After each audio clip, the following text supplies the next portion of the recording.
Hello प्यारे बच्चों, एक बार फिर से आप सभी का स्वागत करता हूं केमिकल बॉन्डिंग के लेक्चर नंबर 4 में। लास्ट क्लास में हमने आयनिक बॉन्ड पढ़ लिया था। आयनिक बॉन्ड फॉर्मेशन कैसे होते हैं, कौन कौन से स्टेप में एनर्जी क्या इन्वॉल्व होता है, हमने वो भी पढ़ा दिया था, जिस कॉन्सेप्ट का नाम क्या था, बॉर्न-हैबर साइकिल। याद है? आज हम लोग बात करते हैं property of ionic compound. Property of ionic compound की अगर बात करोगे तो जैसे मान लो कि कल हमने एक एग्जाम्पल लिया था NaCl का। किसका एग्जाम्पल लिया था? इस NaCl में क्या हो रहा है, सोडियम ने अपना 1 इलेक्ट्रॉन लॉस किया, तो सोडियम पे कौन सा चार्ज आ रहा है? Plus charge. बोलो भाई ना। और क्लोरीन ने 1 इलेक्ट्रॉन गेन किया होगा, तो क्लोरीन पे कौन सा चार्ज आएगा? अगर बॉर्न-हैबर साइकिल से देखोगे तो 1 mole of sodium react with half mole of chlorine gas gives 1 mole of sodium chloride. अगर 1 मोल है तो उसमें कितने होंगे? 10 के पावर 23 मिलियन ट्रिलियंस में मॉलिक्यूल होंगे। तो ऐसा नहीं है ना कि एक ही सोडियम और एक ही क्लोरीन मिला होगा। बोलो भाई ना। कई सारे सोडियम एटम भी मिले होंगे और कई सारे क्या होंगे? क्लोरीन एटम मिले होंगे। होगा क्या कि एक जो सोडियम कैटायन है वो अपने आसपास के कई क्लोराइड आयन से क्या होंगे? सराउंडेड होंगे। और एक जो क्लोराइड आयन होंगे वो अपने आसपास के कई सोडियम आयन से क्या होंगे? सराउंडेड होंगे। बोलो भाई ना। तो जो कैटायन होते हैं वो नियर बाई एनायन से सराउंडेड होंगे और जो एनायन होते हैं वो नियर बाई कैटायन से क्या होंगे? सराउंडेड होंगे। इसलिए आयनिक कंपाउंड जब भी बनेगा तो एक 3D क्रिस्टल के फॉर्म में मिलेगा। बोलो किसके फॉर्म में मिलेगा? 3D क्रिस्टल के फॉर्म में मिलेगा। इसलिए आयनिक कंपाउंड का कोई एक ज्योमेट्री शेप वगैरह नहीं होता, ये नॉन डायरेक्शनल मॉलिक्यूल होता है। तो पहला पॉइंट वही कहता है the force of attraction is equal in all direction, so ionic bond are non directional in nature. Ionic bond किस नेचर के होंगे? डायरेक्शनल नेचर के होंगे। A definite 3 dimensional structure is form, इसलिए आयनिक कंपाउंड में किसका फॉर्मेशन होगा? Crystal lattice का फॉर्मेशन होगा। और ये कैसा होगा? Non directional. किसी भी डायरेक्शन में अगर एक सोडियम आयन दूसरे क्लोराइड आयन से सेम डिस्टेंस पे है तो उनके बीच में फोर्स ऑफ अट्रैक्शन क्या होगा? सेम होगा। इसलिए आयनिक बॉन्ड को हम लोग क्या बोलते हैं? नॉन डायरेक्शनल बोलते हैं। हाँ या ना? दूसरी चीज कह रहा है ionic compound do not have molecular formula, इसका हमेशा क्या होता है? Empirical formula. जैसे अगर इस कंपाउंड का तुम बात करोगे तो इस कंपाउंड का फॉर्मूला क्या होगा? NaCl। तो किसी भी आयनिक कंपाउंड में ये NaCl हम लोग बोल देते हैं molecular formula of sodium chloride, लेकिन एक्चुअली में ये सिंपलेस्ट रेशियो है और हमेशा आयनिक कंपाउंड का हम सिंपलेस्ट एटम का रेशियो लिखते हैं। इसलिए आयनिक कंपाउंड को हमेशा हम लोग एम्पिरिकल फार्मूला से रिप्रेजेंट करते हैं। जब तुम आगे जाओगे क्लास 12 में तुम पढ़ोगे तो NaCl का मॉलिकुलर फार्मूला होता है Na4Cl4। कितना होता है? और इसका हम लोग सिंपलेस्ट रेशियो क्या लिखते हैं? NaCl। तो किसी भी आयनिक कंपाउंड का एक बात और समझ में आ गया कि हमेशा हम उसका क्या रिप्रेजेंट करते हैं? Empirical formula. तीसरी चीज हम लोग बात करते हैं जैसे NaCl is empirical formula of sodium chloride. फिर बात अगर फिजिकल स्टेट की बात करो तो सबसे स्ट्रॉन्ग फोर्स ऑफ अट्रैक्शन होता है किसमें? आयनिक बॉन्ड में। इसलिए आयनिक कंपाउंड सबसे हार्ड होगा, क्रिस्टलाइन होगा एंड क्या होगा? ब्रिटल होगा due to strong electrostatic force of attraction. और ये एक आयनिक क्रिस्टल तुमको दिया भी हुआ है। देखो किसी भी एक ग्रीन कलर के एनायन को देखो तो नियर बाई येलो कलर के कैटायन से क्या है? सराउंडेड है। क्यों? कैटायन और एनायन में कैटायन का साइज एनायन के साइज से क्या होता है? छोटा होता है। कैटायन का साइज एनायन के साइज से क्या होता है? छोटा होता है। तो जो ग्रीन कलर का सर्कल है वो किसको रिप्रेजेंट करता है? एनायन। और जो येलो कलर सर्कल है किसको रिप्रेजेंट करता है? कैटायन। और जो आयनिक कंपाउंड्स होते हैं वो हमेशा 3D क्रिस्टल के फॉर्म में होते हैं। ब्रिटलनेस क्या होगा? जब आप इसको प्रेशर दोगे तो ये आयन अपने पोजीशन से डिस्प्लेस होंगे और डिस्प्लेस होंगे तो क्या होंगे कि क्लोजनेस ऑफ सिमिलर आयन बढ़ जाएगा। क्लोजनेस ऑफ मतलब अभी इस केस में क्या है? ग्रीन येलो के बगल में, येलो ग्रीन के बगल में है। जब तुम करोगे तो येलो कैटायन कैटायन के पास आ जाएंगे, एनायन एनायन के पास आ जाएंगे, जिससे कॉम्प्लेक्स स्टेबल होंगे कि अनस्टेबल होंगे? अनस्टेबल। स्टेबल कब होंगे?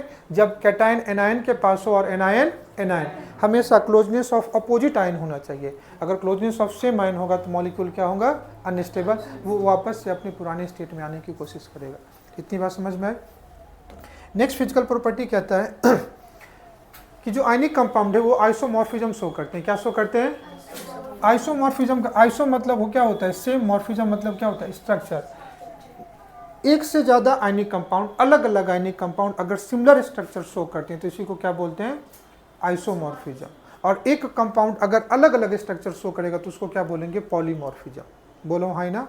पॉलीमॉर्फ मतलब एक ही कंपाउंड का अलग अलग स्ट्रक्चर होगा, उसको क्या बोलेंगे? पॉलीमॉर्फ। और अलग अलग कंपाउंड का एक जैसा स्ट्रक्चर होगा उसको क्या बोलेंगे? आइसोमॉर्फ। तो आयनिक कंपाउंड क्या होते हैं? आइसोमॉर्फ भी शो करते हैं।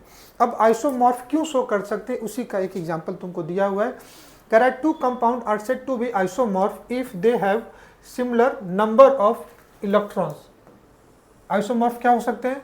कि outermost electronic configuration same होना चाहिए, मतलब सिमिलर नंबर ऑफ क्या होना चाहिए, इलेक्ट्रॉन होना चाहिए, या सिमिलर नंबर ऑफ आयंस होने चाहिए, या तो उस कॉम्प्लेक्स में नंबर ऑफ आयन सिमिलर हो, या तो उस आयन में नंबर ऑफ इलेक्ट्रॉन्स सेम होने चाहिए, तभी वो कंपाउंड क्या हो सकते हैं, आइसोमॉर्फ हो सकते हैं। जैसे सोडियम में कितने इलेक्ट्रॉन्स होते हैं, 10, 11 होते हैं। एनायन ले लो, 1 इलेक्ट्रॉन निकाल दो, Na+ है 10 इलेक्ट्रॉन।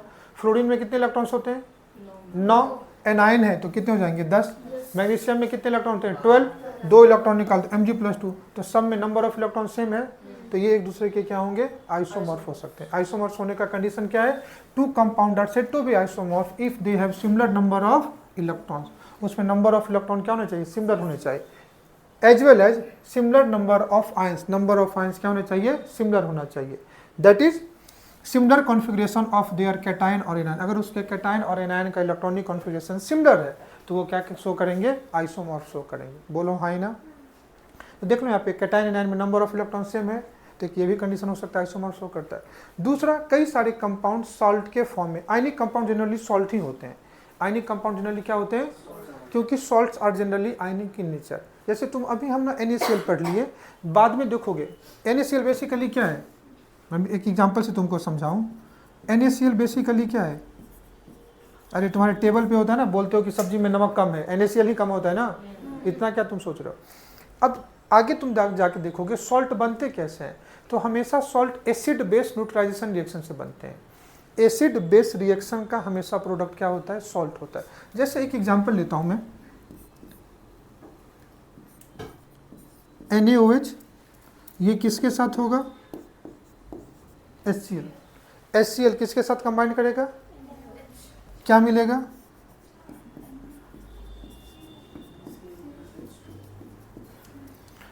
एसिड किस में टूटता है, H+ NCl-, एसिड H+ देगा, उसका एनायन होगा, और बेस किस में टूटेगा, Na+N OH-। बोलो ना, है ना। तो देखो ये Na+Cl- क्या देगा, NaCl सॉल्ट, तो एसिड का एनायन और बेस का कैटायन हमेशा क्या देता है, सॉल्ट। एसिड का H+ बेस का OH- हमेशा क्या देता है, वाटर। बोलो है ना। इसलिए जनरली जितने भी आयनिक कंपाउंड्स होते हैं, ज़्यादा तुम मोस्टली देखोगे वो क्या होते हैं, सॉल्ट होते हैं। ये इक्विलिब्रियम में समझ में आएगा, ये हमेशा एसिड बेस न्यूट्रलाइजेशन रिएक्शन का प्रोडक्ट होता है। दूसरा कहता है वो ionic compound crystal, ionic crystal having similar number of water of crystallization, similar number of अगर वाटर ऑफ क्रिस्टलाइजेशन है तो भी वो क्या होंगे, आइसोमॉर्फ होंगे। जैसे एक कंपाउंड है फेरस सल्फेट, है ना, फेरस सल्फेट को ही हम लोग ग्रीन विट्रोल बोलते हैं क्योंकि ये ग्रीन कलर होता है, और हर आयरन का अपना एक कलर होता है। आगे धीरे धीरे हम लोग जैसे सिलेबस में जाएंगे समझ में आएंगे, हर आयरन का अपना क्या होता है, कलर होता है। जैसे तुम देखो ना, सिल्वर ही व्हाइट कलर का होता है, गोल्ड येलोइश कलर का होता है। बोलो, घर में कॉपर का बर्तन रेडिश ब्राउन कलर का होता है ना। तो हर कॉम्प्लेक्स कंपाउंड या हर आयनिक कंपाउंड का अपना क्या होता है, कलर होता है।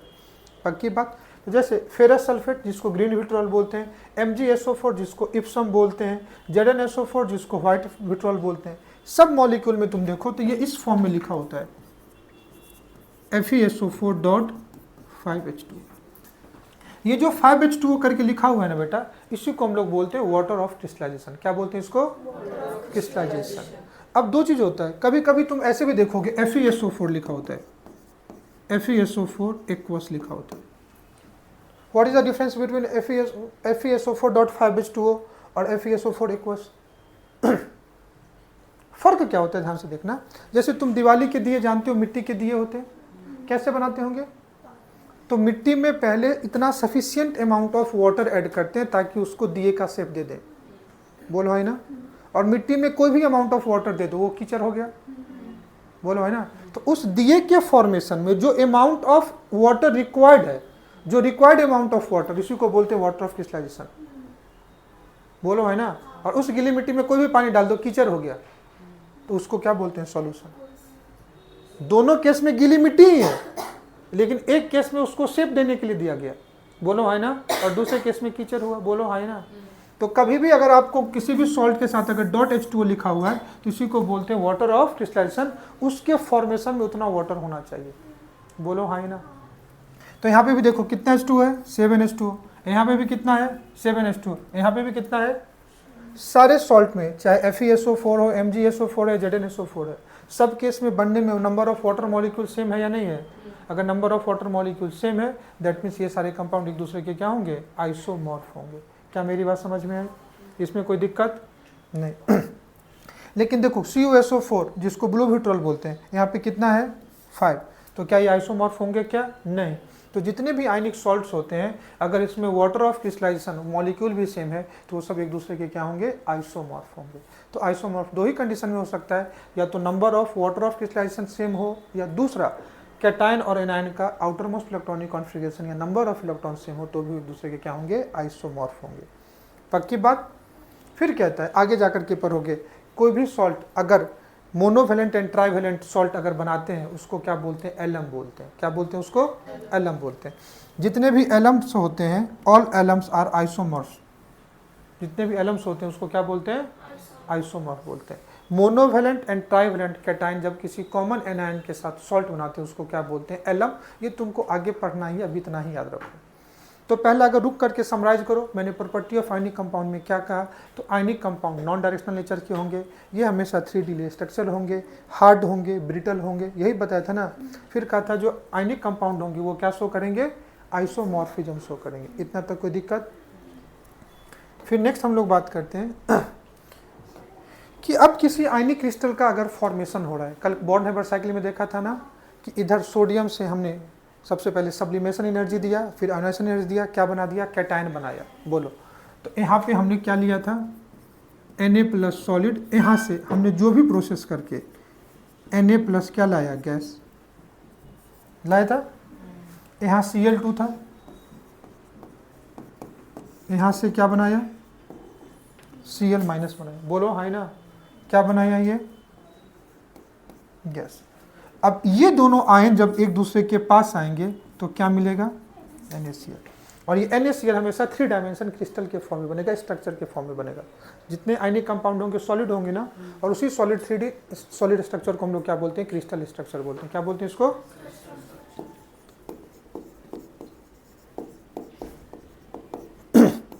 इसको क्या बोलते हैं? क्रिस्टल स्ट्रक्चर बोलते हैं। क्या कुछ गलत कह रहा हूँ?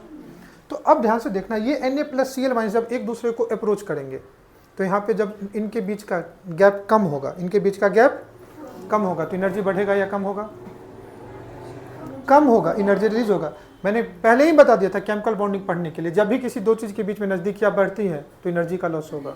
बोलो ना हाय ना, क्या कुछ गलत कह रहा हूँ? तो इस केस में जो एनर्जी रिलीज होगा उसी को लैटिस एनर्जी बोलते थे। यू क्या बोलते थे?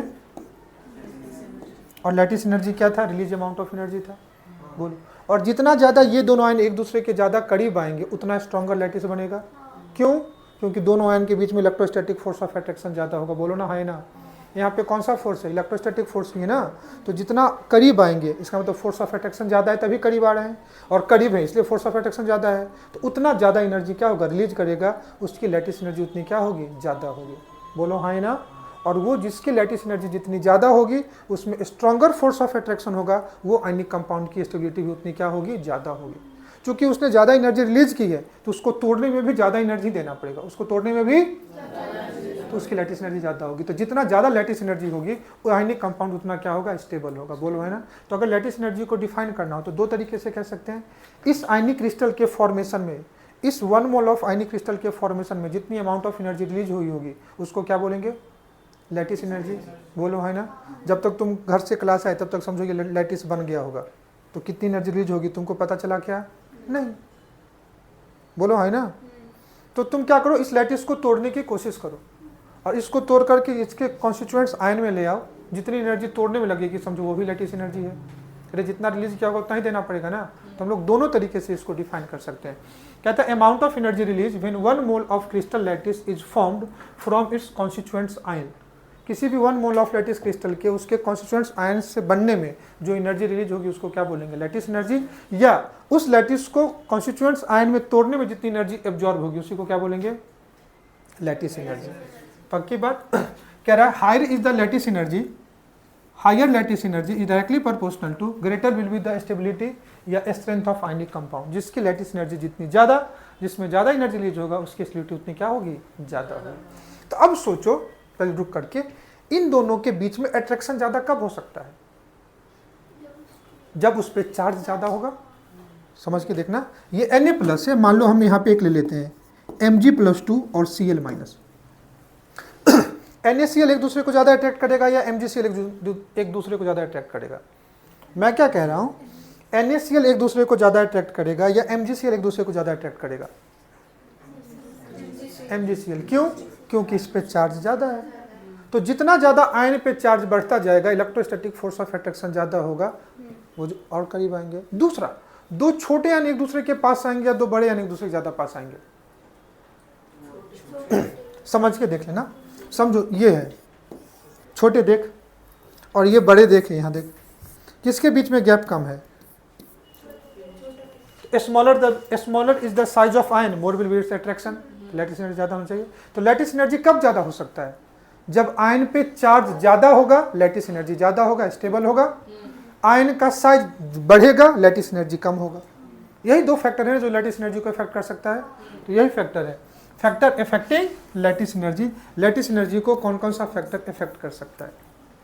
तो पहला क्या है? Magnitude of charge. जितना ज़्यादा मैग्नीट्यूड ऑफ चार्ज होगा उतना ज़्यादा लैटिस एनर्जी होगा।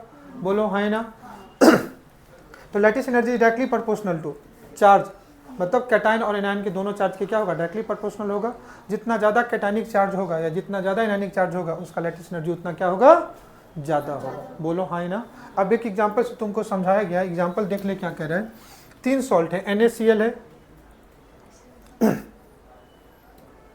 3 सॉल्ट है, क्या क्या है? NaCl है, MgCl2 है, AlCl3 है। सब केस में एनायन क्या है? क्लोराइड आयन है। बोलो एनायन क्या है? तो यहाँ पे क्या है? Na प्लस, यहाँ पे क्या है? Mg+2, यहाँ पे क्या है? Al+3। क्या कुछ गलत कह रहा हूँ? यहाँ पे Na प्लस, यहाँ पे Mg+2, यहाँ पे Al+3। बोलो किस पे चार्ज ज़्यादा है? पक्की बात। अब ये सब देख लो, ये सब ग्रुप के हैं या पीरियड के हैं? पीरियड के हैं। तो मैं कह सकता हूँ इन पीरियड कहाँ से कहाँ मूव कर रहे हो? लेफ्ट टू राइट मूव कर रहे हो। बोलो, तो चार्ज बढ़ रहा है, चार्ज बढ़ेगा तो फोर्स ऑफ अट्रैक्शन बढ़ेगा, तो लैटिस एनर्जी क्या होगा? ज़्यादा होगा। तो सबसे ज़्यादा लैटिस एनर्जी NaCl का होगा, MgCl2 या AlCl3 का होगा? तो कौन ज़्यादा स्ट्रॉन्गर होगा? AlCl3 सबसे स्ट्रॉन्गर या सबसे स्टेबल लैटिस बनेगा। बोलो है ना? तो ये लेफ्ट टू राइट मूव करने पे चार्ज ऑफ कैटायन बढ़ रहा है, चार्ज ऑफ कैटायन बढ़ रहा है तो क्या होगा? अट्रैक्शन ज़्यादा होगा, लैटिस एनर्जी बढ़ेगा, तो स्टेबिलिटी ऑफ क्रिस्टल क्या होगा? इंक्रीजेज। बोलो ना हाँ या ना? लैटिस एनर्जी समझ में आया? इन दोनों आयन के पास आने पे जो लैटिस का फॉर्मेशन होगा, तो जब जो जितना ज़्यादा पास आएगा उस केस में उसकी लैटिस एनर्जी उतनी ज़्यादा होगी तो वो कॉम्प्लेक्स या वो लैटिस या वो आयनिक कंपाउंड उतना ज़्यादा स्टेबल होगा। कब अट्रैक्शन ज़्यादा हो सकता है? तो जब आयन पे चार्ज ज़्यादा हो या जब आयन का साइज छोटा हो। बोलो, तो कैटायन एनायन में से किसी का भी साइज बढ़ेगा तो लैटिस एनर्जी कम होगा, कैटायन या एनायन में किसी पे चार्ज बढ़ेगा तो लैटिस एनर्जी क्या होगा? बढ़ेगा। क्या मैं गलत कह रहा हूँ? समझ में आ रहा है? दूसरा कह रहा है साइज ऑफ कैटायन। पहला चार्ज वाला फैक्टर हो गया और दूसरा क्या कह रहा है? Size of cation. तुम कहोगे सर यहाँ पे कैटायन या एनायन का साइज, कैटायन का ही साइज क्यों लिया? तो जनरली कैटायन और एनायन में एनायन का साइज कैटायन से क्या होता है? ग्रेटर होता है। बोलो, अगर मैं कह सकता हूँ जनरली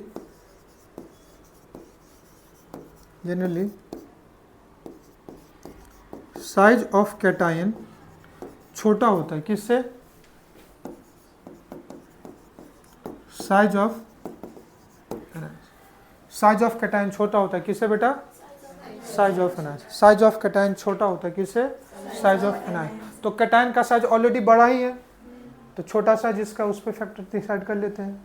तो इसलिए कहता है कि अगर साइज बढ़ा तो अट्रैक्शन कम हो जाएगा, लैटिस एनर्जी क्या होगा? कम होगा। तो lattice energy is inversely proportional to size of cation और एनायन। क्या मेरी बात समझ में आ रहा है? अब एग्जांपल देख लो, ये एग्जांपल ऐसे, इसको ऐसे समझ लो, NaCl, KCl, RbCl, CaCl, ये सब किसी ग्रुप के एलिमेंट है। बोलो है ना? सब केस में एनायन क्या है, कैटायन क्या है? Anion chloride ion, chloride ion, chloride ion, chloride ion, सब में आयन तो सेम ही है। तो क्या एनायन वाला फैक्टर कॉमन हो गया कि नहीं हो गया? तो कौन सा फैक्टर अनकॉमन हो गया? कैटाइन, Na प्लस क्या बेटा K plus Rb plus NCS plus. अगर टॉप टू बॉटम मूव करते हैं, कहाँ से कहाँ, तो ये तुम्हारा कौन सा है टॉप, ये तुम्हारा क्या होगा bottom. Top to bottom move किए तो साइज ऑफ कैटाइन क्या हुआ, कैटाइन का साइज क्या हुआ, अगर कैटाइन का साइज इंक्रीज हुआ तो फोर्स ऑफ अट्रैक्शन डिक्रीज होगा कि नहीं होगा, तो अट्रैक्शन क्या हुआ, बोल बेटा अट्रैक्शन क्या हुआ, अगर अट्रैक्शन डिक्रीज हुआ तो लैटिस एनर्जी क्या हो जाएगा, डिक्रीज, तो लैटिस एनर्जी क्या हो जाएगा क्या मेरी बात समझ में आई। तो सबसे स्ट्रॉन्गर लैटिस कौन सा होगा, NaCl, CaCl वीकर होगा, तो कौन जल्दी टूटेगा, समझ में आया।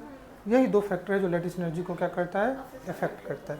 क्या मेरी बात समझ में आई। तो हमने पढ़ा है, उसी पे बेस्ड कुछ क्वेश्चन करके देखते हैं कि कॉन्सेप्ट रिकॉल हो पा रहा है नहीं हो रहा है। कह रहा है as compare to covalent compound electrovalent compound generally possess, electrovalent मतलब कौन सा compound, ionic compound, generally possess high melting and boiling point. तो कोवेलेंट कंपाउंड के रिस्पेक्ट में आयनिक कंपाउंड का मेल्टिंग एंड बॉइलिंग पॉइंट क्या होगा, ज़्यादा होगा, मेल्टिंग एंड बॉइलिंग पॉइंट क्या होगा, ज़्यादा होगा। क्यों, क्योंकि उसमें स्ट्रॉन्ग फोर्स ऑफ अट्रैक्शन होते हैं, और उस फोर्स ऑफ अट्रैक्शन को हम लोग क्या नाम देते हैं, Born Haber cycle is mainly use to determine, is mainly use to, क्या डिटरमाइन कर सकते हो, ध्यान से देखो, उसमें लैटिस एनर्जी आता है बॉर्न-हैबर साइकिल में, इलेक्ट्रॉन एफिनिटी आया था ना, और इलेक्ट्रॉन एफिनिटी था तभी तो इलेक्ट्रॉन गेन एंथैल्पी था, बोलो है ना। तो देखो बॉर्न-हैबर साइकिल में लैटिस एनर्जी इन्वॉल्व होता है, इलेक्ट्रॉन एफिनिटी इन्वॉल्व होता है, आयोनाइजेशन एनर्जी इन्वॉल्व होता है, क्या इलेक्ट्रोनेगेटिविटी इन्वॉल्व होता है, क्या नहीं होता है, बोलो क्या कुछ गलत कह रहा हूँ, नहीं। तो तीन चीजें हैं जो बॉर्न-हैबर साइकिल में इन्वॉल्व होता है। अब क्वेश्चन कह रहा है Born Haber cycle is mainly use to determine, हम लोग किसके लिए यूज करते हैं, लैटिस एनर्जी के लिए, किसके लिए, लैटिस एनर्जी के लिए, समझ में आया। तो करेक्ट ऑप्शन तुम्हारा क्या होगा, लैटिस एनर्जी। इन्वॉल्व तीनों होते हैं लेकिन लैटिस एनर्जी। क्वेश्चन पूछता which of the following will not involve in born-Haber cycle, question पूछता है इसमें से कौन सा बॉर्न-हैबर साइकिल में इन्वॉल्व नहीं होता है, तो इलेक्ट्रो नेगेटिविटी, क्या कर लोगे। नेक्स्ट क्वेश्चन है a ionic compound A plus B minus is most likely to be formed when, क्या है बेटा A प्लस और B क्या है माइनस, कह रहा है a ionic compound A plus B minus is most likely to be formed, A plus B minus कब बन सकता है, तो A प्लस कहाँ से बनेगा, A से, और B माइनस कहाँ से बनेगा, B से। तो A से A प्लस कब बनेगा, तो कैटायन के फॉर्मेशन में आयनाइजेशन एनर्जी लगता है, तो जिसका आयनाइजेशन एनर्जी कम उसका आयन फॉर्मेशन इजली, तो इसका आयनाइजेशन एनर्जी क्या होना चाहिए, और B से B माइनस जाने के लिए इलेक्ट्रॉन एफिनिटी ज़्यादा होना चाहिए, तो इसका इलेक्ट्रॉन एफिनिटी क्या होना चाहिए, ज़्यादा, बोलो हाँ है ना। तो देखो कौन सा कह रहा है आयनाइजेशन एनर्जी इज लो, सही कह रहा है, इलेक्ट्रॉन एफिनिटी हाई, तो A एंड B, देखो फोटो समझ में आ रहा है कि नहीं आ रहा है, समझते हुए क्वेश्चन करते हैं। नेक्स्ट कह रहा है the electrovalency of an element is equal to, electrovalency पता है, आयन के फॉर्मेशन में जो एटम जितना इलेक्ट्रॉन लॉस और गेन करेगा वही उसकी इलेक्ट्रोवैलेंसी होगी, कैटायन जितना लॉस करेगा वो कैटायन की इलेक्ट्रोवैलेंसी, और एनायन जितना गेन करेगा वो एनायन की इलेक्ट्रोवैलेंसी, यही है ना। तो इलेक्ट्रोवैलेंसी क्या हो सकता है, नंबर ऑफ इलेक्ट्रॉन लॉस, ये भी सही है, नंबर ऑफ इलेक्ट्रॉन गेन, ये भी सही है, नंबर ऑफ इलेक्ट्रॉन ट्रांसफर, ये गलत है। अरे सोडियम मान लो जैसे एक कंपाउंड बना था Na2O, जिसमें एक सोडियम एक लॉस करता है और एक ऑक्सीजन दो गेन करता है, तो टोटल इलेक्ट्रॉन ट्रांसफर दो का हुआ ना, तो ऑक्सीजन का इलेक्ट्रोवैलेंसी दो, लेकिन दो सोडियम मिलके दो ट्रांसफर करता है, तो एक सोडियम ने एक ही ट्रांसफर किया ना, तो ट्रांसफर नहीं कह सकते, तो ये भी ऑप्शन कुछ हद तक सही है, ये भी सही है, ये ऑप्शन गलत है। फोर्थ क्या कह रहा है, नंबर ऑफ इलेक्ट्रॉन लॉस और gain by atom from the element during the formation of ions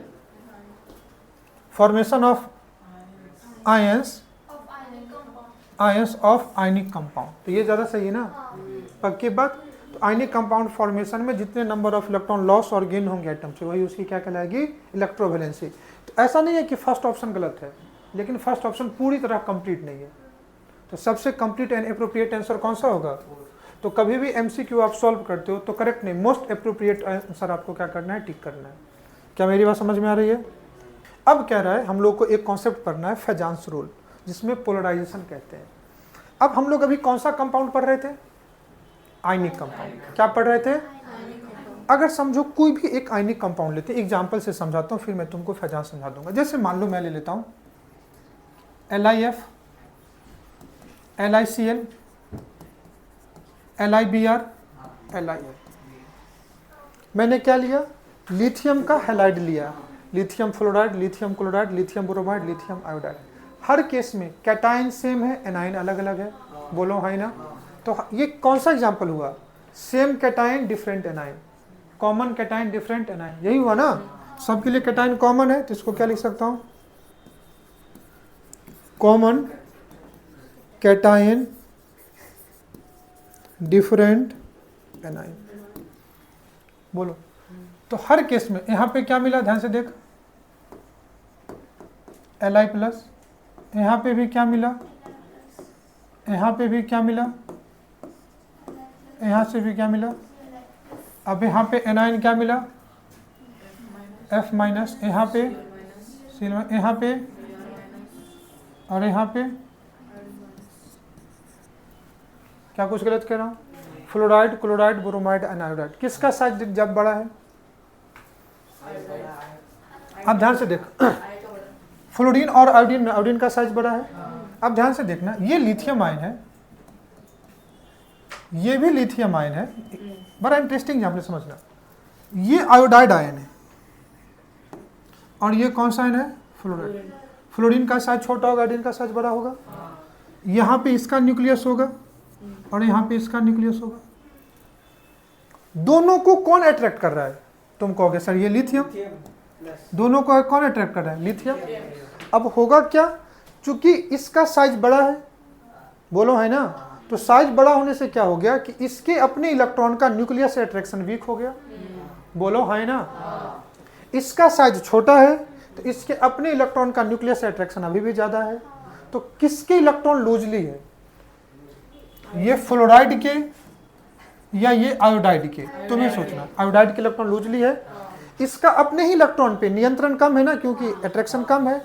होगा क्या कि जब ये लिथियम इसको अट्रैक्ट करेगा तो एक कंडीशन हो सकती है ना कि लिथियम ज्यादा पावरफुल से अगर इसको अट्रैक्ट कर दे तो इसका इलेक्ट्रॉन क्लाउड थोड़ा लिथियम के टुवर्ड्स चला जाएगा। बोलो क्या मैं बोलता हूं? ध्यान से देखना। अगर लिथियम इसको अट्रैक्ट कर रहा है तो सेम टाइम इसके न्यूक्लियस को रिपेल करेगा, तो न्यूक्लियस दूर रहना चाहेगा और उस इसके इलेक्ट्रॉन को खींचेगा। अरे बोलो ना, है ना? पक्की बात। तो इसका जो इलेक्ट्रॉन है ये थोड़ा सा लिथियम की तरफ जाना चाहेगा। क्या एटम आयन खिसकेगा? क्या नहीं। क्यों आयन क्यों नहीं खिसकेगा? क्योंकि इसका न्यूक्लियस इसके न्यूक्लियस को रिपेल करेगा। बोलो। इस केस में भी ये लिथियम इस आयोडीन के न्यूक्लियस को क्या करेगा? रिपेल करेगा, लेकिन इलेक्ट्रॉन को अट्रैक्ट करेगा। यहाँ पे इसके इलेक्ट्रॉन अपने न्यूक्लियस से टाइटली बॉन्डेड थे, क्योंकि साइज बड़ा हो गया तो इलेक्ट्रॉन लूजली बॉन्डेड हो गया। बोलो है ना। तो किसके इलेक्ट्रॉन ज्यादा लिथियम के टुवर्ड्स चले जाएंगे? फ्लोराइड के या आयोडाइड के? क्यों? क्योंकि इसका साइज बड़ा है, इसका अपने ही इलेक्ट्रॉन पे उतना फोर्स अट्रैक्शन नहीं है, तो ज्यादा चले जाएंगे। बोलो हाँ या ना। तो इस केस में इसके जो इलेक्ट्रॉन क्लाउड है किसके टुवर्ड्स आ जाएंगे? बोलो है ना। तो इसके इलेक्ट्रॉन क्लाउड को अपनी तरफ कौन खींच रहा है? बोलो है ना। किस केस में इलेक्ट्रॉन क्लाउड ज्यादा लिथियम तरफ जाएंगे? इसके तरफ, आयोडीन वाले में जाएंगे ना। बोलो है ना।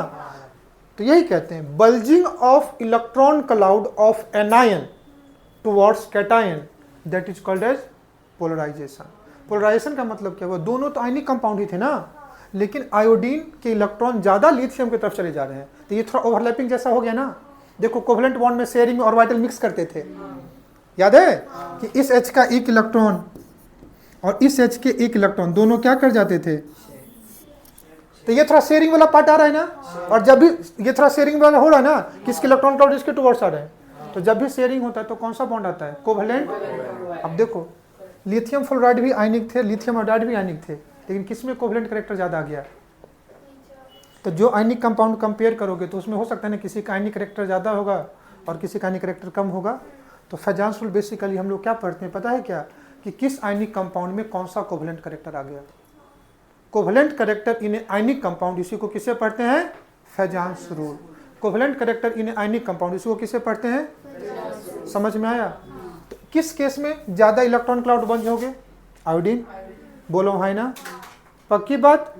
इसी को क्या बोलते हैं? फेजांस। तुम्हें समझ में आया फेजांस क्या कहता है? किसी भी आयनिक कंपाउंड में कितना ज्यादा कोवेलेंट कैरेक्टर है, covalent nature in A ionic compound, इसी को समझने के लिए क्या बात करते हैं? फेजांस लॉ। और ये हमेशा कंपेयर में आता है कि इसका कोवेलेंट नेचर ज्यादा है, इसका आयनिक नेचर ज्यादा है। बोलो है ना। तो व्हाट इज फेजांस रूल? अब ध्यान से देख, इसी को क्या बोलते हैं? Fajans rule. तो जितना ज्यादा एनायन का इलेक्ट्रॉन कैटायन के टुवर्ड्स जाएगा, उसी को बोलेंगे उतना ज्यादा पोलराइजेशन हुआ, उतना ज्यादा कोवेलेंट कैरेक्टर हुआ। मेरी बात ध्यान से सुनना, समराइज कर रहा हूं। जितना ज्यादा एनायन का इलेक्ट्रॉन कैटायन की तरफ जाएगा, उसी को क्या बोलेंगे? उतना ज्यादा पोलराइजेशन हुआ। तो एनायन के इलेक्ट्रॉन को अपनी तरफ ला कौन रहा है? कैटायन। तो इस वही उसको हम बोलते हैं पोलराइजेशन पावर ऑफ कैटायन। और किसका इलेक्ट्रॉन जा रहा है एनायन की तरफ? किसका इलेक्ट्रॉन जा रहा है कैटायन की तरफ? एनायन का। उसी को बोलते हैं पोलराइजेबिलिटी। पोलराइजेबिलिटी। एनायन के इलेक्ट्रॉन पोलराइज होते हैं और उसको कराता कौन है? कैटायन। तो कब ये प्रोसेस ज्यादा हो सकता है?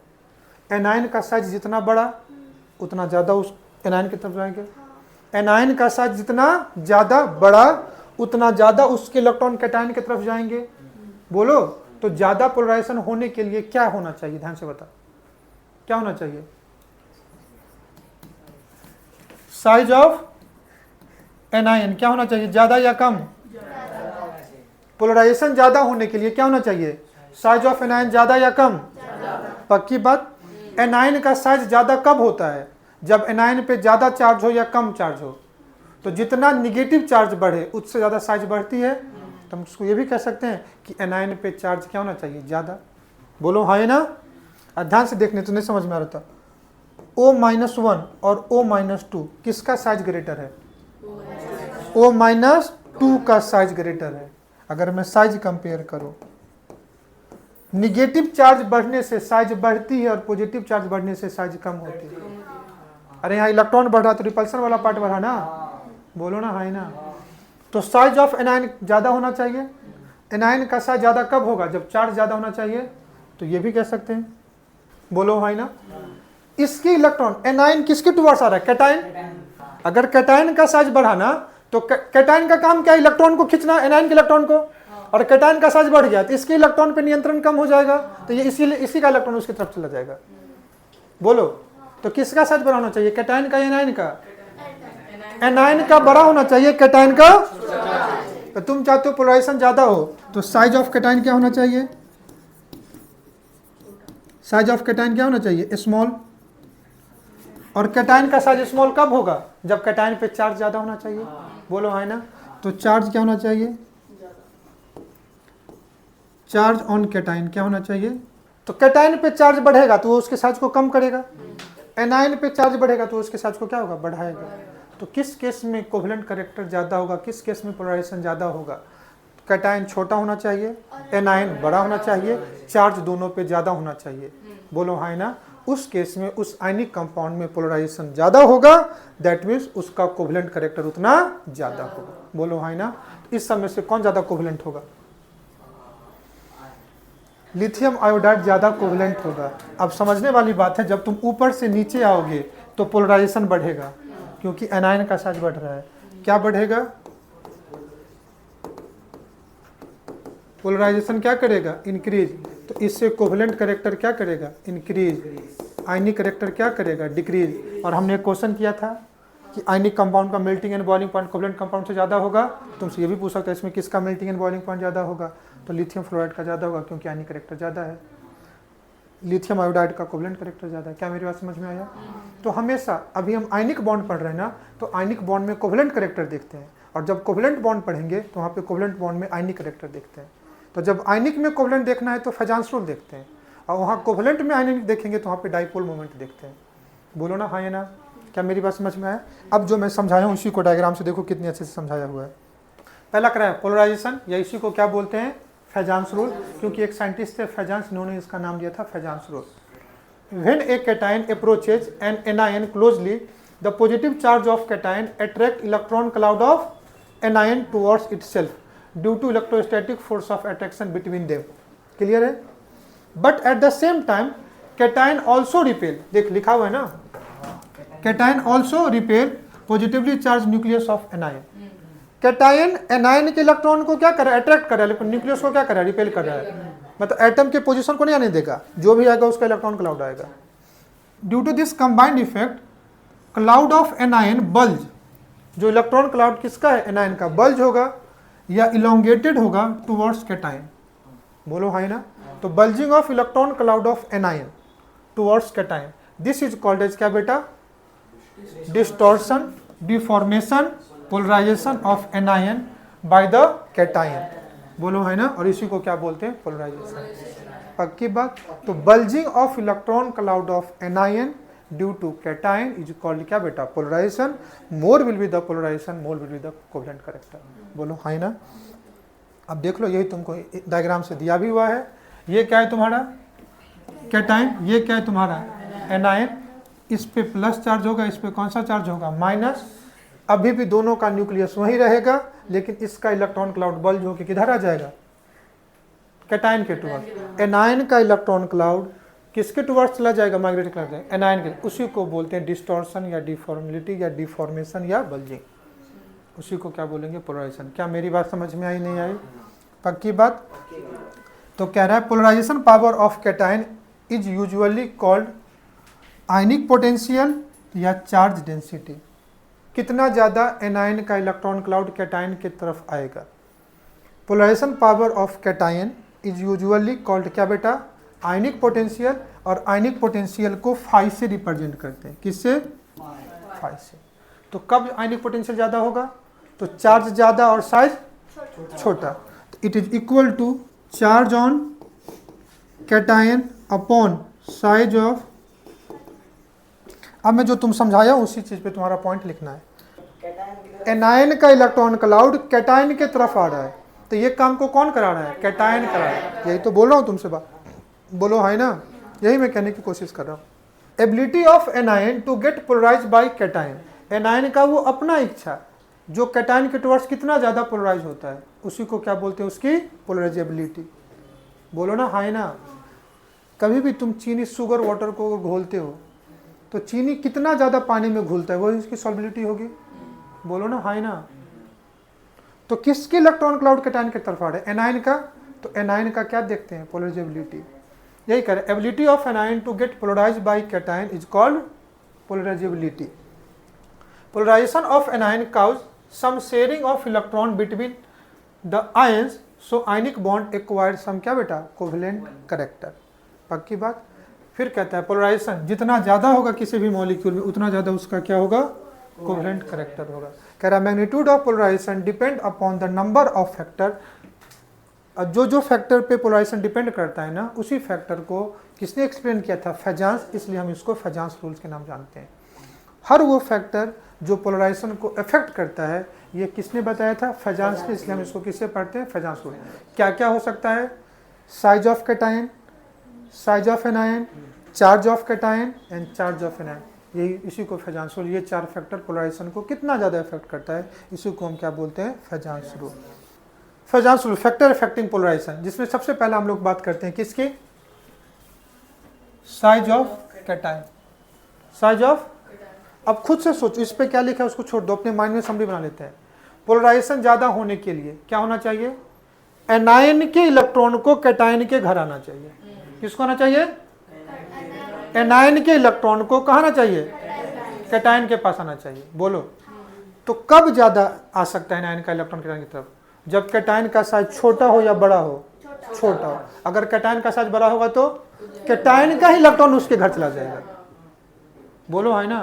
तो पहला चीज यही कह रहा है, polarization is inversely proportional to size of cation. क्या मेरी बात समझ में आ रही है, क्या हाँ या ना। अब एग्जाम्पल देख लो, एग्जाम्पल क्या कहता है, BeCl2 MgCl2 CaCl2 SrCl2। Beryllium chloride, magnesium chloride, calcium chloride and strontium chloride, सब सेकेंड पीरियड का हमने क्या ले लिया बेटा, क्लोराइड ले लिया। बोलो है ना। जब टॉप टू बॉटम मूव करेंगे, ये सब में एलिमेंट कौन कौन सा है, आयन कौन कौन सा है, तो तुम कहोगे यहाँ पे सर बेरिलियम आयन है Be+2, यहाँ पे कौन सा आयन है, Mg+2, यहाँ पे कौन सा आयन है Ca+2, यहाँ पे कौन सा आयन है Sr+2। तो हम कहाँ से कहाँ मूव कर रहे हैं, टॉप टू बॉटम। तो हम अभी किसकी बात कर रहे हैं, इन ग्रुप, क्योंकि अभी हमने फैक्टर कौन सा लिया है, साइज, और साइज डोमिनेटिंग फैक्टर कहाँ होता है, ग्रुप में। तो जब भी साइज की बात करेंगे तो जो भी क्वेश्चन होंगे वो ग्रुप के होंगे। बोलो, जब किसी भी ग्रुप में टॉप टू बॉटम मूव करेंगे तो क्या होगा, साइज ऑफ कैटायन क्या होगा, इंक्रीज करेगा। कैटायन का साइज इंक्रीज करेगा तो क्या होगा, एनायन के इलेक्ट्रॉन को खींचने की जो क्षमता होगी वो कम हो जाएगी, मतलब पोलराइजेशन कम होगा। तो क्या होगा, पी, समझ के बोलना, पोलराइजेशन डिक्रीज होगा कि नहीं होगा। अगर पोलराइजेशन डिक्रीज होगा तो कोवेलेंट कैरेक्टर डिक्रीज होगा, पोलराइजेशन डिक्रीज करेगा तो कोवेलेंट कैरेक्टर क्या करेगा, डिक्रीज। कोवेलेंट कैरेक्टर डिक्रीज करेगा तो आयनिक कैरेक्टर क्या हो जाएगा, बढ़ेगा। तो आयनिक कैरेक्टर क्या हो जाएगा, आयनिक कैरेक्टर क्या हो जाएगा, इंक्रीज होगा। तो सबसे ज़्यादा कौन आयनिक होगा, BeCl2 या SrCl2। अगर मैं एग्जाम्पल से बात करूं तो BeCl2 यही है ना, MgCl2, CaCl2 एंड SrCl2। जब यहाँ से यहाँ गए तो नीचे के तरफ आयनिक कैरेक्टर बढ़ा तो SrCl2 मोर आयनिक हो गया, ये क्या हुआ, मोर आयनिक। और BeCl2 क्या हो गया, मोर, बोलो, कोवेलेंट। क्या मेरी बात समझ में आए। लेकिन अगर यही फंडा को लेकर के अगर मैं पीरियड में मूव करता हूँ, कहाँ मूव करूँ, तो अगर मैं बात करूँ इन पीरियड, कहाँ बात करो, इन पीरियड। एग्जाम्पल ले लेता हूँ, एग्जाम्पल में ले लेता हूँ NaCl, एग्जाम्पल में ले लेता हूँ MgCl2, एग्जाम्पल में ले लेता हूँ AlCl3। सब केस में एनायन क्लोराइड ही है, कैटायन क्या है, बोलो बेटा, Na+, Mg+2, Al+3, बोलो हाँ ना। अब पीरियड में कहाँ से कहाँ मूव करते हैं, लेफ्ट टू राइट। तो लो मैं मूव कर गया, कहाँ से कहाँ, लेफ्ट टू। अगर किसी पीरियड में लेफ्ट टू राइट मूव करते हैं तो क्या होगा, अगर किसी period left, size decrease, size,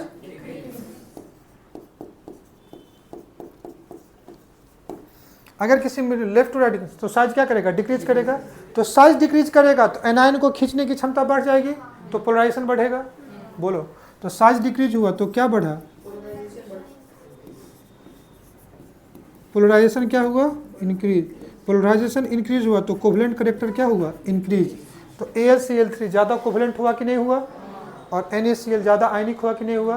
तो तुमसे पूछे कंपेयर आयनिक कैरेक्टर, तो NaCl मोर आयनिक हुआ, AlCl3 ज़्यादा कोवेलेंट हुआ, बोलो है ना। तो देखो हमने पढ़ा आयनिक कंपाउंड, अब आयनिक कंपाउंड में भी हम कंपेयर करें कि कौन ज़्यादा आयनिक है, कौन ज़्यादा कोवेलेंट है। क्या मेरी बात समझ में नहीं आई, अरे हाँ या ना। तो फेजांस रूल का पहला कैरेक्टर हमने, टोटल 4 ही हो सकता है factor, size of cation, size of anion, charge of cation, charge of anion, जिसमें से पहला पढ़ लिया। अब आ जाओ दूसरा निपटा लेते हैं। दूसरा क्या कह रहा है, बोलो, साइज ऑफ एनायन क्या होना चाहिए, बड़ा होना चाहिए। जितना ज्यादा एनायन का साइज बड़ा होगा कैटायन उसको अपने जो उसके इलेक्ट्रॉन को बुला लेगा। बोलो, तो यही कह रहा है, polarization is directly proportional to size of, क्या गलत कह रहा हूँ, और जितना ज्यादा एनायन का साइज होगा उतना ज्यादा क्या होगा, पोलराइजेशन होगा, उतना ज़्यादा क्या होगा, कोवेलेंट कैरेक्टर होगा। क्या मेरी बात समझ में आ रही है, हाँ या ना। तब देख लो एग्जांपल में, CaCl2, CaBr2, CaI2, बोलो यही है ना। Calcium fluoride, calcium chloride, calcium bromide and calcium iodide, बोलो है ना। सब केस में कैटायन क्या है, सेम। इस बार हम लोग फैक्टर क्या लिए हैं, साइज ऑफ एनायन, एनायन के फैक्ट साइज को लेना पड़ेगा।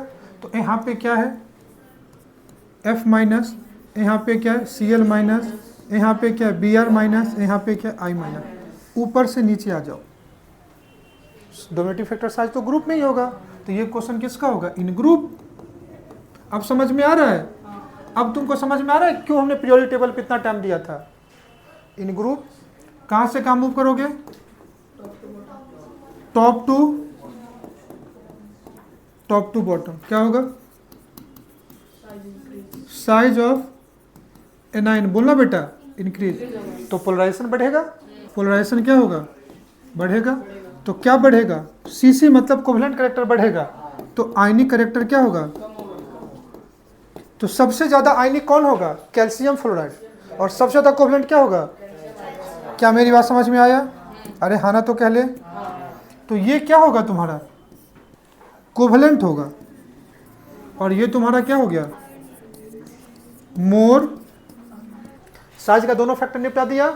फिर से मगर कोवेलेंट ज़्यादा होने के लिए, कोवेलेंट कैरेक्टर ज़्यादा होने के लिए कैटायन को छोटा होना पड़ेगा, एनायन के साइज को बड़ा होना पड़ेगा। क्या कुछ गलत कह रहा हूँ, नहीं।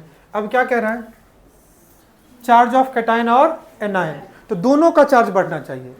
कैटायन पे चार्ज बढ़ेगा तो कैटायन के साइज को कम कर देगा, और एनायन पे चार्ज बढ़ेगा तो एनायन के साइज को क्या करेगा, बढ़ा देगा। बोलो हाँ ना। तो कंपेयर चार्ज का फंडा देख कर डायरेक्टली साइज पे मूव कर जाओगे। जितना ज़्यादा कैटायन पे साइज चार्ज बढ़ेगा, जितना ज़्यादा कैटायन पे चार्ज बढ़ेगा उतना ज़्यादा कैटायन का साइज छोटा होगा। तो देखो साइज ऑफ कैटायन पढ़ चुके हैं। जितना ज़्यादा एनायन पे चार्ज बढ़ेगा, एनायन का साइज बढ़ेगा, साइज ऑफ एनायन पढ़ चुके हैं। बोलो हाँ ना। चलो यही है, polarization is directly proportional to charge on cation और एनायन। बोलो हाँ ना। तो पहला है, ये दो अलग अलग फंडा करके तुमको पढ़ा दिया है। क्या क्या, पहला चार्ज ऑन कैटायन, कैटायन पे चार्ज बढ़ेगा तो पोलराइजेशन बढ़ेगा क्योंकि साइज छोटा हो रहा है। एग्जांपल देख लो, NaCl, MgCl2, AlCl3, SrCl2, Na plus Mg+2, Al+3, Sr+3। इधर जा रहे हो तो चार्ज बढ़ रहा है तो पोलराइजेशन बढ़ेगा, कोवेलेंट कैरेक्टर बढ़ेगा, आयनिक कैरेक्टर कम होगा, तो NaCl ज़्यादा आयनिक होगा, SiCl4 ज़्यादा क्या होगा, कोवेलेंट होगा। देखो ये लिखा है कि नहीं लिखा है, बोलना बेटा हाँ या ना। पक्की बात। तो कभी भी अगर ये चार्ज वाला फंडा आ रहा है, कहाँ वाला फंडा आ रहा होगा, तो चार्ज का वेरिएशन ग्रुप में होगा कि पीरियड में होगा, पीरियड में। तो ये चार्ज वाला फंडा मोस्टली कहाँ पे होगा, अरे बोलना हाँ या ना, कॉन्सेंट्रेट कर रहे हो, क्या को रिलेट कर रहे हो। चलो नेक्स्ट फंडा, अरे उसी का दूसरा पार्ट ये है ना, दिए देख, बोलो हाँ ना। तो पहले दोनों एक हेडिंग था, तो हमने क्या पढ़ा कि पोलराइजेशन कैटायन के चार्ज जितना ज़्यादा होगा पोलराइजेशन ज़्यादा होगा। फिर हम लोग पढ़ते हैं चार्ज ऑन एनायन, जितना ज़्यादा होगा पोलराइजेशन क्या होगा, ज़्यादा होगा। क्यों, क्योंकि एनायन का साइज बढ़ जाएगा। एग्जांपल देख लो, F-O-2 N-3, किस पे चार्ज ज़्यादा है, N-3। N-3 का साइज ज़्यादा होगा कि नहीं होगा। ये भी वेरिएशन कहाँ का है, ये भी वेरिएशन कहाँ है, पीरियड का ही है। फ्लोरीन, ऑक्सीजन, नाइट्रोजन एक पीरियड के एलिमेंट है, सारे के सारे सेकेंड पीरियड के एलिमेंट है। तो फ्लोरीन पे चार्ज कितना, F-। तुमको ये क्वेश्चन इस टाइप से मिलेंगे, बता दूं क्या कैसे, NaF सोडियम फ्लोराइड, पक्की बात। दूसरा Na2O sodium oxide, Na3N sodium nitride. तुमको ऐसे नहीं, क्वेश्चन ऐसे मिलेंगे। अब यहाँ पे भी देख, सोडियम, यहाँ भी सोडियम, यहाँ भी सोडियम, तो ये किस में टूटेगा, Na+ और F-, ये किस में टूटेगा, O-2, ये किस में टूटेगा, N-। बोलो हाँ ना। जब तुम इधर से इधर मूव किए, चार्ज ऑन एनायन क्या कर रहा है, इंक्रीज कर रहा है। एनायन का चार्ज इंक्रीज करेगा तो क्या बढ़ेगा, पोलराइजेशन। तो क्या बढ़ेगा, समझ में आ रहा है या नहीं आ रहा है, इंक्रीज करेगा तो क्या बढ़ेगा, कोवेलेंट कैरेक्टर, IC मतलब आयनिक कैरेक्टर। बोलो, तो सबसे ज्यादा आयनिक क्या होगा, सोडियम फ्लोराइड। सबसे ज्यादा कोवेलेंट क्या होगा, सोडियम नाइट्राइड बोलेंगे इसको। ये ज्यादा कोवेलेंट होगा, ये ज्यादा क्या होगा, आयनिक होगा। क्या मेरी बात समझ में आ रही है, हाँ या ना। ऐसा कोई पॉइंट जो तुम्हें नहीं समझ में आया, ये 4 हो गया। अब चौथा फैक्टर आता है इलेक्ट्रॉनिक कॉन्फ़िगरेशन ऑफ कैटायन और एनायन। क्या कह रहा है, इलेक्ट्रॉनिक कॉन्फ़िगरेशन ऑफ कैटायन और एनायन। जैसे ग्रुप 1 देखो, ग्रुप 1 ए के भी थे, ग्रुप 1 बी के भी थे, ग्रुप 2 ए के भी थे, ग्रुप 2 बी के भी थे। जैसे कौन कौन से थे, ग्रुप A1 के सोडियम पोटासियम रुबिडियम, बी के कौन कौन से थे, कौन आगे आया। ग्रुप 2 के कौन कौन से थे, बेरिलियम, मैग्नीशियम, कैल्शियम, स्ट्रोंशियम। और 2 के बी कौन कौन से थे, जिंक, कैडमियम एंड मर्क्यूरी। बोलो हाँ ना। तो अब क्या कहता है, अब क्या कहता है कि अगर कोई S ब्लॉक एलिमेंट है और अगर कोई D ब्लॉक एलिमेंट है, अगर कोई और अगर कोई डी ब्लॉक एलिमेंट है तो एस ब्लॉक एलिमेंट में इनर्ट गैस कॉन्फ़िगरेशन होता है।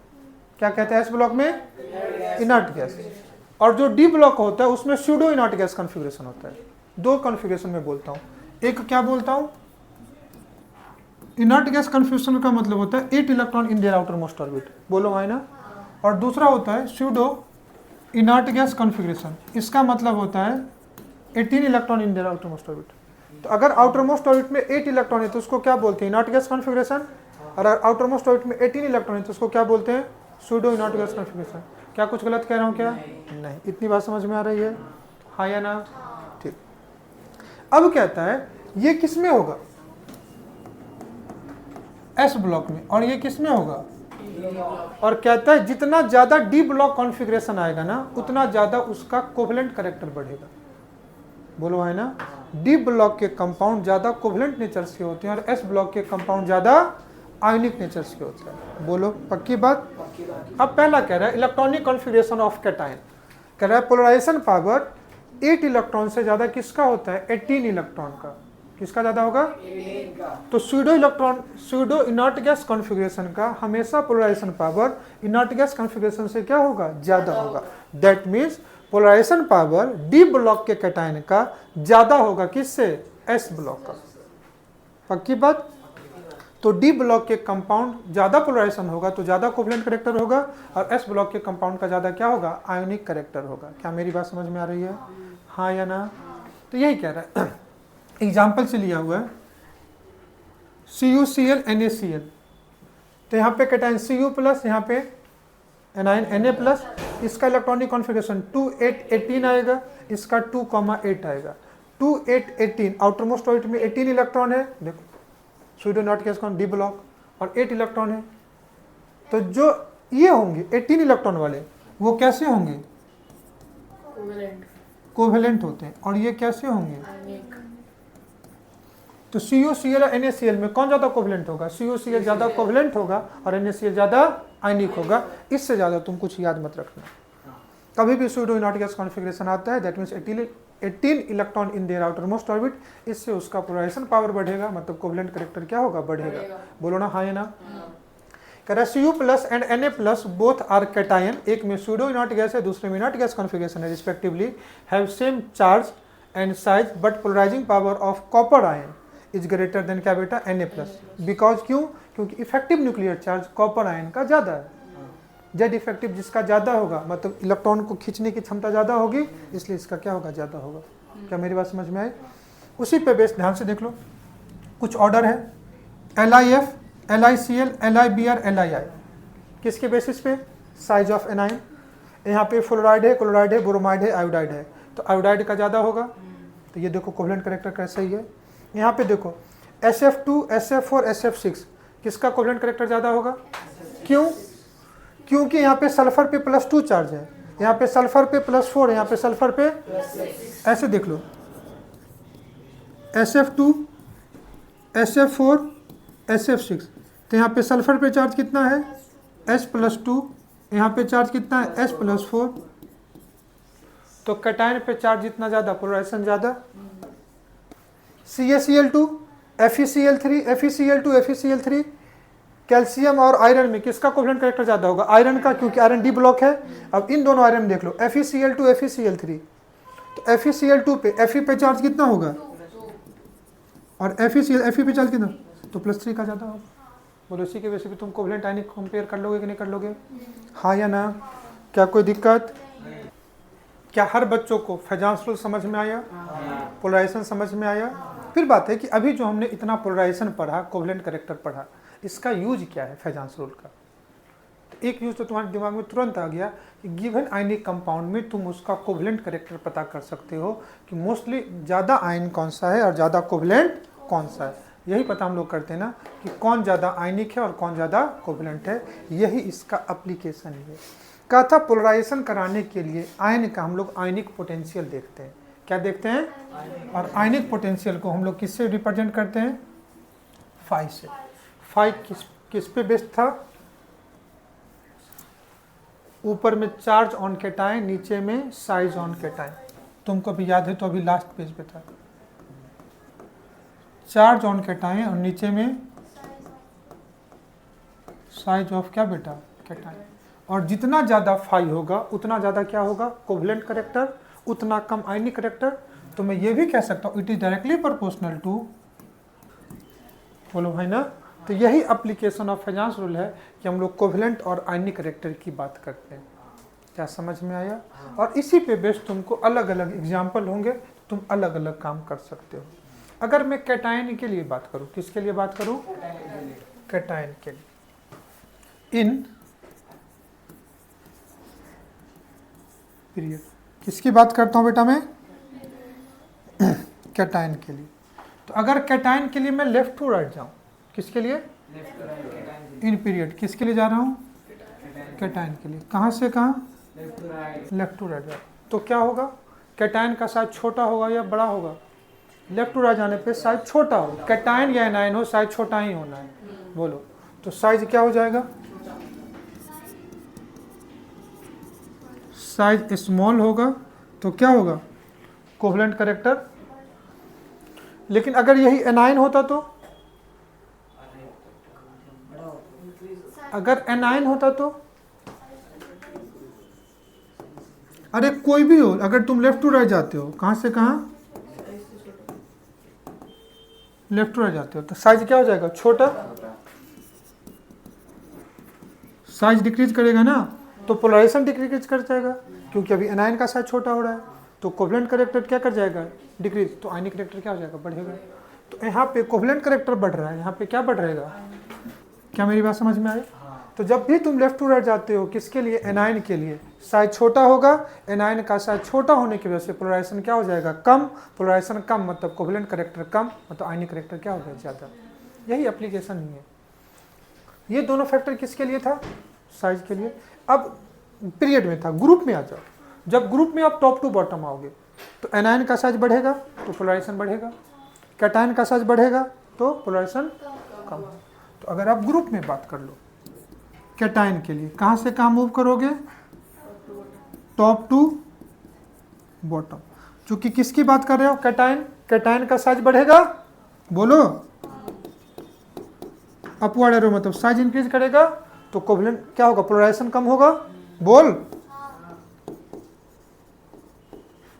पोलराइजेशन क्या कर जाएगा, डिक्रीज होगा, तो कोवलेंट करेक्टर डिक्रीजेज, तो आयनिक करेक्टर इंक्रीज। लेकिन यही बात अगर मैं टॉप ग्रुप में एनायन के लिए करूं, किसके लिए, कहां से कहां, टॉप टू, अगर मैं टॉप टू बॉटम जाता हूं, बोलो हाई ना, तो क्या होगा, साइज ऑफ एनायन इंक्रीजेज, तो जिससे क्या इंक्रीज करेगा, पोलराइजेशन इंक्रीजेज, तो कोवलेंट करेक्टर, तो आयनिक करेक्टर, बोलो हाई ना बेटा। इससे ज़्यादा आपको फेजांस रूल पे कोई भी क्वेश्चंस नहीं मिलेंगे, और जो मिलेंगे आप सबको कर पाओगे। क्या हर मेरी बात हर एक बच्चों को समझ में आ रही है, हाँ या ना? क्या आपका आयनिक कंपाउंड 2 लेक्चर में कंप्लीट हुआ? सिर्फ एक ही चीज़ बचा है, सॉल्युबिलिटी या कह सकते हो हाइड्रेशन एनर्जी।